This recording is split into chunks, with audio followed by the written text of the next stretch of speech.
नमस्कार विद्यार्थी मित्रांनो, आपण मुंबई उच्च न्यायालय भरती संदर्भाबद्दलचे वन लाइनर क्वेश्चन सविस्तर आपण त्याचं विश्लेषण आपण पाहूया। लक्षात ठेवा, चहाच्या उत्पादनात कोणतं राज्य हे आघाडीवर आहे? अर्थात आसाम हे भारतातलं चहाच्या उत्पादनामधलं आघाडीचं राज्य म्हणून आपल्याला उल्लेख करता येईल। भारताच्या एकूण चहा उत्पादनाच्या 50% अधिक हिस्सा हा एकट्या आसाम राज्याचा आहे। ब्रह्मपुत्रा नदीच्या उपजाऊ खोऱ्यामुळं इथं उत्पादन हे मोठ्या प्रमाणात होतं। आसामच्या चहाच्या आकडेवारीच्या संदर्भाबद्दल जर बघितलं की 700 मिलियन किलोग्रॅम वार्षिक उत्पादन आहे, म्हणजे देशाच्या एकूण 1.3 बिलियन किलोग्रॅम उत्पादनापैकी आसामचा वाटा हा सर्वाधिक आहे। म्हणजे आर्थिकदृष्ट्या नव्हे तर एक निर्यातीसाठी देखील एक महत्त्वाचा भाग म्हणून आपल्याला आसामबद्दल उल्लेख करता येईल। चहा उत्पादनासाठीची असणारी अनुकूल परिस्थिती, ज्यामध्ये उष्ण आणि आर्द्र हवामान चहाच्या झाडासाठी अत्यंत पूरक असतं, तर ते इथं आसाममध्ये आहे। त्याच्यानंतर भरपूर आणि नियमित पाऊस हा चहाच्या पानाच्या वाढीसाठी आवश्यक असतो। आसाममधील डोंगर हे उताराची लाल माती चहाच्या लागवडीसाठी ही काय केले जाते, आदर्श मानली जाते। इतर महत्त्वाची जी उत्पादक राज्य आहेत तर त्या संदर्भाबद्दल पश्चिम बंगाल दार्जिलिंग हे चहासाठी प्रसिद्ध आहे। तमिळनाडू मध्ये निलगिरी पर्वतरांगामध्ये जे उत्पादन होतं, केरळ आणि कर्नाटकमध्ये देखील दक्षिण भारतात चहाचं उत्पादन होतं। सर्वात महत्त्वाचं लक्षात ठेवा की भारत हा जगातील दुसऱ्या क्रमांकाचा चहा उत्पादक देश आहे। मग पहिला कोणता आहे तर तो चीन आहे, दुसरा हा भारत आहे। कांजीरंगा राष्ट्रीय उद्यान हे कशासाठी प्रसिद्ध आहे? अर्थात कशासाठी प्रसिद्ध आहे? कांजीरंगा राष्ट्रीय उद्यान हे मुख्यतः एकशिंगी जो गेंडा आहे या संदर्भाबद्दल प्रसिद्ध आहे। आसाम राज्यामध्ये गोलघाट आणि नागाव या जिल्ह्यामध्ये असून हे युनेस्कोनं विश्व वारसा स्थळ म्हणून घोषित केलं आहे। गेंड्याची राजधानी म्हणून ज्याचा उल्लेख केला जातो, यामध्ये जागतिक संख्यामध्ये जर बघितलं की जगातल्या एकूण एकशिंगी गेंड्यापैकी 2/3 म्हणजे 2200 पेक्षा जास्त गेंडे फक्त एका कांजीरंगा या ठिकाणी आढळतात। कांजीरंगामधला इतर वन्यजीव आहे ज्यामध्ये कांजीरंगा प्रोटेस्ट टायगर अंतर्गत एक महत्त्वाचं क्षेत्र म्हणून उल्लेख केला जातो। पक्ष्याच्या प्रजातीबद्दल जर बघितले की इथं हजारो स्थलांतरित आणि स्थानिक पक्ष्याचे प्रजाती या ठिकाणी आढळतात। जंगली म्हैस यामध्ये दलदलीच्या भागामध्ये आढळणाऱ्या जंगली म्हशीचा देखील निवासस्थान म्हणून आपल्याला याचा उल्लेख करता येतो। भारतातील सर्वात कमी लोकसंख्येचं राज्य कोणतं? अर्थात हे सिक्कीम हे भारतातलं कमी लोकसंख्येचं राज्य म्हणून उल्लेख करता येईल। आता लक्षात ठेवा की याच्यामध्ये जे असणारं 2026च्या अनुमानित आकडेनुसार लोकसंख्येच्या सुमारे 7 लाख आणि देशाच्या एकूण लोकसंख्येच्या केवळ 0.05 ही आपल्याला उल्लेख करता येईल। कठोर हवामान आणि डोंगराळ भाग यामुळं लोकवस्ती ही काय कमी आहे। सिक्कीमची वैशिष्ट्ये जर बघितलं गेलं की ऑर्गॅनिक शेती जगातलं पहिलं पूर्णपणे सेंद्रिय शेती म्हणून आपल्याला करणारं राज्य म्हणून आपल्याला उल्लेख करता येईल। साक्षरता ही 82% दर आहे। निसर्ग पर्यटनामध्ये जर बघितलं की कांचनजंगा शिखरामुळं हे कांचनगंगा शिखरामुळे पर्यटनाचा प्रमुख म्हणून आपला उल्लेख करता येईल। केंद्रशासित प्रदेशामध्ये लक्षद्वीप म्हणजे जवळजवळ 70,000 ची लोकसंख्या ही सर्वात कमी म्हणून आपल्याला उल्लेख करता येईल। त्यानंतर सिंधू संस्कृती लोथल हे बंदर कोणत्या राज्यात आहे? अर्थात प्राचीन बंदर आहे आणि हे हडप्पा संस्कृतीतलं एकमेव डाकयार्ड म्हणून ज्याला उल्लेख केला जातो, म्हणजे लोथलचा उल्लेख आपल्याला करता येईल, तो म्हणजे गुजरातमधला आहे। आता हे जगातलं पहिलं डाक बंदर जे मानलं जातं ते प्राचीन व्यापाराचं मुख्य केंद्र जे आहे या भागांमधून हे जे येतात आणि त्यानुसार इकडं बाहेर जात आहेत, म्हणजे अशा पद्धतीचं एक शहरालगतच असणारं एक बंदर म्हणून उल्लेख करता येईल। त्यामध्ये जर बघितलं की हडप्पा संस्कृतीमध्ये या पद्धतीने इतर नावा वगैरे येतात आणि माल घेऊन जात आहेत, अशा पद्धतीचा एक आपल्याला उल्लेख करता येईल। म्हणजे व्यापारी मालाच्या साठवणुकीच्या मोठ्या कोठाराची व्यवस्था ही या भागांमध्ये केल्याचा उल्लेख आपल्याला करता येईल। इथलं मणी आणि दागिन्यांची बाजारपेठ ही मेसोपोटेमियाला देखील मणी पाठवले जात होते। अभियांत्रिकीमध्ये जर बघितली भरती ओहोटीची शास्त्र ओळखून बांधलेलं ते एक डाकयार्ड आहे। म्हणजे भरती आणि ओहोटीच्या संदर्भात समुद्राचं पाणी भरती आल्यानंतर ते आतमध्ये कुठपर्यंत येऊ शकतो आणि कारण ते शक्यतो सीमा जास्त बदलत नाही, हे एक आपल्याला उल्लेख करता येईल। गौतम बुद्ध यांचे जन्मस्थान कोणते? अर्थात ते लुंबिनी आहे। तर गौतम बुद्धांचा जन्म 623 BC मध्ये झाला, इसवी सन पूर्व। तर हे ठिकाण युनेस्कोनं विश्व वारसा स्थळ म्हणून त्याचा उल्लेख केलेला आहे। गौतम बुद्धाच्या जीवनातील महत्त्वाच्या टप्प्याच्या संदर्भाबद्दल जर बघितलं की बोधगया, तिथं ज्ञानप्राप्ती झाली, तर ते बोधगया म्हणून ज्ञानप्राप्तीचं ठिकाण. सारनाथ, ज्यावेळेस त्यांना बोधी प्राप्त झाली, त्यांनी त्यानंतर जे पहिलं प्रवचन दिलं तर ते म्हणजे सारनाथ या ठिकाणी दिलं. आणि महापरिनिर्वाणाचं ठिकाण जे आहे तर ते कुशीनगर आहे. हे सारनाथ म्हणून आपल्याला उल्लेख करता येईल. त्याच्यानंतर कुशीनगर आणि मायादेवी मंदिर जे आहे ते लुंबिनीमधलं हे मंदिर बुद्धांच्या जन्मस्थानाचं अचूक स्थान हे दर्शवण्याचा उल्लेख आपल्याला करता येईल. आझाद हिंद फौजेची स्थापना कोणी केली? अर्थातच आझाद हिंद सेनेची स्थापना ही रासबिहारी बोस यांनी 1942 मध्ये कुठं सिंगापूर या ठिकाणी केली. नंतर सुभाषचंद्र बोस यांनी नेतृत्व स्वीकारून त्या फौजेचं पुनरुज्जीवन केलं आणि भारतीय युद्ध कायद्यापासून ही फौज ही बनवण्यात आलेली होती. नेक्स्ट आहे स्वराज्य हा माझा जन्मसिद्ध हक्क आहे आणि तो मी मिळवणारच, हे कोणी म्हटलं? अर्थात ते लोकमान्य बाळ गंगाधर टिळक यांनी म्हटल्याचा उल्लेख आपल्याला करता येईल.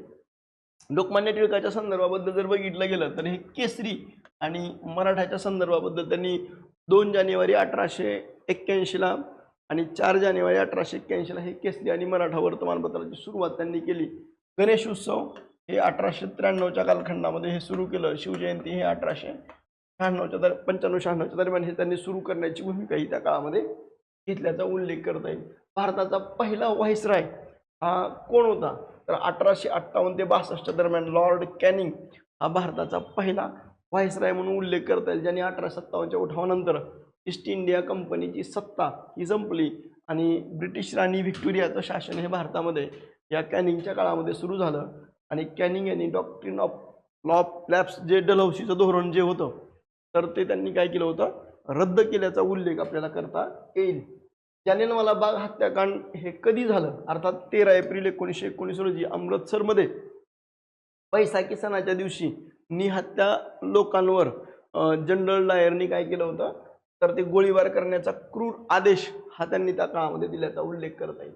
हत्याकांडाचं जे पडसाद आहे ज्यामध्ये जर बघितलं की सरकारी आकड्यानुसार 379 लोक हे मृत्यू पडले, तर 1200 पेक्षा जास्त हे जखमी झाले. प्रत्यक्षात ही संख्या अधिक होती. गांधीजींच्या स्वातंत्र्य चळवळीतला एक प्रकारची धार या जालियनवाला बाग हत्याकांडातून मिळाल्याचा उल्लेख करता येईल. सत्यशोधक समाजाची स्थापना कोणी केली? अर्थातच महात्मा ज्योतिबा फुले यांनी 24 सप्टेंबर 1873 ला पुण्यामध्ये या सत्यशोधक समाजाची स्थापना केली. जातीव्यवस्था आणि शोषणाविरुद्ध लढा देण्याचा हा मुख्य उद्देश हा सत्यशोधक समाजाचा होता. सार्वजनिक सत्यधर्म हे या समाजाचं एक मुख्य तत्व म्हणून आपल्याला उल्लेख करता येईल. आणि याचं जे ब्रीदवाक्य होतं सर्वसाक्षी जगतपती त्याला नकोची मध्यस्थी, ही भूमिकाही आपल्याला सत्यशोधक समाजाची सांगता येईल. सत्यशोधक समाजाच्या कार्याच्या संदर्भाबद्दल ज्यावेळेस आपण बोलतो त्यावेळेस लक्षात ठेवा, शिक्षणाच्या संदर्भात स्त्री शिक्षण आणि दलितांच्या शिक्षणासाठी क्रांतिकारी पावलं महात्मा फुलेंनी उचलली. त्याचबरोबर समानता, माणूस फक्त माणसानेच ओळखला जावा, जातीने नव्हे, ही भूमिकाही महात्मा फुलेंनी मांडली. समाजामध्ये अंधश्रद्धा आणि चुकीच्या धार्मिक रूढींना हा कडाडून विरोध हा सत्यशोधक समाजाने केल्याचा उल्लेख करता येईल. सावित्रीबाई फुले यांच्या योगदानाच्या संदर्भाबद्दलचं पहिल्या शिक्षिका, पहिल्या मुख्याध्यापिका म्हणून त्यांचा उल्लेख करता येईल. सावित्रीबाई फुलेंनी सत्यशोधक समाजाच्या महिला विभागाच्या प्रमुख म्हणून त्यांनी काम पाहिलं. भारतातली पहिला शिक्षिका म्हणून ओळखलं जातं. महात्मा फुले यांच्या खांद्याला खांदा लावून एक सामाजिक कार्य, विधवा विवाह आणि अनाथ आश्रमासाठी एक मोलाचं योगदान हे त्यांनी दिल्याचा उल्लेख करता येईल. पानिपतची पहिली लढाई कधी झाली? अर्थात 21 एप्रिल 1526 ला पानिपतची पहिली लढाई झाल्याचा उल्लेख आपल्याला करता येईल. बाबर हा मोगलाविरुद्ध, बाबर आणि जो मोगल राजा जो आहे तर त्यानुसार इब्राहिम लोधी हा दिल्ली सल्तनतचा, याच्यामध्ये या दोघांमध्ये जे पानिपतचं पहिलं युद्ध झालं तर त्यानुसार बाबराचा विजय झाला आणि मुघल साम्राज्याची स्थापना झाल्याचा उल्लेख करता येईल. बाबराच्या सैन्यामध्ये जो तोफखाना आणि बारुदाचा जो वापर केला होता त्याला आपण त्यांनी जी युद्ध पद्धती वापरली ज्याला आपण तुलगमा पद्धत म्हणतोय तर ते हे त्याचं मुख्य श्रेय राहिले. बाबराच्या रणनीतीचं विश्लेषण जर बघितलं की लोधीकडे 1 लाख सैन्य होतं तर बाबराकडे फक्त 12,000 सैनिक होतं, तरी देखील हा बाबर जिंकलाय. कारण त्याच्याकडे असणारी तुलगमा पद्धत आणि तुकड्यांमध्ये विभागून चोहोबाजूनी प्रकारे हल्ला करणं, म्हणजे हत्ती विरुद्ध तोफा, म्हणजे लोधीच्या हत्तींना तोफाच्या आवाजाची ही भीती वाटली आणि या युद्धामुळे भारतातल्या मध्ययुगीन इतिहासाला एक प्रकारची काय झाली, कलाटणी मिळाल्याचा उल्लेख आपल्याला करता येईल. त्यानंतर शीख धर्माचे संस्थापक कोण आहेत? तर अर्थातच गुरु नानक देव हे त्यांनी एकच ईश्वर ही संकल्पना मांडली. त्यांचा जन्म हा तलवंडी, आताचं नानिक साहेब पाकिस्तान या ठिकाणी त्यांचा जन्म झाला. शीख धर्माची जी 3 तत्व आहेत, नाम जपणं म्हणजे स्मरण, किरत करणं म्हणजे प्रामाणिक श्रम आणि त्याच्यानंतर आहे वंड छकणं म्हणजे सेवेचा वाटा. म्हणजे हे 3 तत्व म्हणून आपल्याला उल्लेख करता येईल.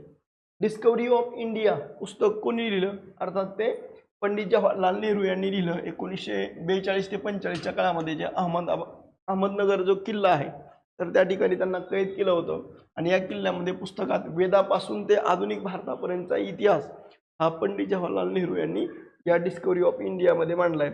नेहरूंनी भारतीय राष्ट्रवादाची संकल्पना मजबूत करण्यासाठीचं हे पुस्तक लिहिण्याचा उल्लेख आपल्याला करता येईल. भारताचे लोहपुरुष हे कोणाला म्हटलं जातं? अर्थातच सरदार वल्लभभाई पटेल यांना. त्यांना हे जे सरदार ही पदवी जी आहे ते बारडोली सत्याग्रहामध्ये 1928 नंतर मिळाली. 565 संस्थानाचं विलिनीकरण करण्याचे कार्य हे त्यांनी केलं, म्हणून त्यांना लोहपुरुष म्हणून त्यांचा उल्लेख केला जातो. सरदार पटेल हे एकात्मतेचं शिल्पकार म्हणून त्यांचं स्टॅच्यू ऑफ युनिटी हे जगातलं सर्वात उंच पुतळा 182 मीटर उंचीचा हे जे केवडिया जे असणारं गाव आहे ते म्हणजे गुजरातमध्ये, त्यांच्या सन्मानार्थ 31 ऑक्टोबर हा राष्ट्रीय एकता दिवस म्हणून देखील साजरा केला जातो. चले चळवळ ही कधी सुरू झाली? अर्थातच ती 8 ऑगस्ट 1942ला. घोषवाक्य होतं करा किंवा मरा, डू ऑर डाय. हा स्वातंत्र्यलढ्याचा सर्वात महत्त्वाचा निर्णायक टप्पा म्हणून याचा उल्लेख करता येईल. ब्रिटिशांनी सर्व नेत्यांना अटक केल्यानंतर ही चळवळ जनतेनं स्वयंस्फूर्तरित्या ते स्वतःच्या हातामध्ये घेतल्याचा उल्लेख करता येईल. पानिपतचं 3रं युद्ध कधी झालं? तर अर्थात 1761ला. ते कोणामध्ये झालं? तर अर्थात 14 जानेवारी 1761ला मराठा साम्राज्याविरुद्ध अहमद शाह अब्दाली आणि मराठ्यांचं नेतृत्व अर्थात पेशव्यांचं नेतृत्व हे सदाशिवराव भाऊ यांनी केल्याचा उल्लेख करता येईल. ब्राह्मो समाज व राजाराम मोहन राय यांनी कोणती संस्था स्थापन केली? अर्थात 1828 मध्ये त्यांनी ब्राह्मो समाज ही स्थापन केली. त्यांनी सतीप्रथा, बालविवाह, जाती व्यवस्थेविरुद्धचा लढा, त्याच्यानंतर सतीप्रथाच्या संदर्भाबद्दल जर बघितले की 1829च्या काळामध्ये हे लागू केलं होतं. भारतीय पुनरुज्जीवनाचे जनक म्हणून त्यांचा उल्लेख केला जातो. 1829ला लॉर्ड बेंटिंगच्या काळामध्ये ही सती प्रथा बंदीचा कायदा हा बंगाल प्रांतामध्ये लागू केला. प्लासीची लढाई ही कधी झाली? अर्थात 23 जून 1757ला सिराजुद्दौला हा बंगालचा नवाब विरुद्ध रॉबर्ट क्लाईव्ह यांच्यामध्ये झाल्याचा उल्लेख करता येईल. परिणाम काय झाला? तर मीर जाफरच्या विश्वासघातामुळे ब्रिटिशांचा विजय झाल्याचा उल्लेख आपल्याला करता येईल. ऐतिहासिक महत्त्व, ब्रिटिश सत्तेचा पाया हा या प्लासीच्या लढाईनं रोवला गेला. Grand old man of India कोणाला म्हणतात? अर्थात ते दादाभाई नौरोजी यांना म्हटलं जातं, कारण ब्रिटिश संसदेत निवडून जाणारे पहिले भारतीय म्हणून त्यांचा उल्लेख केला जातो आणि ते 1892ला निवडून गेले होते. त्यांनी ड्रेन ऑफ वेल्थ जे संपत्तीचं अपहरण कशा पद्धतीने केलं गेलं तर त्या संदर्भाबद्दलची माहिती ही या ग्रंथामध्ये दिल्याचा उल्लेख करता येईल. मुघल साम्राज्याचा संस्थापक कोण होता? अर्थातच जहीरुद्दीन मोहम्मद बाबर म्हणून त्याचा उल्लेख केला जातो.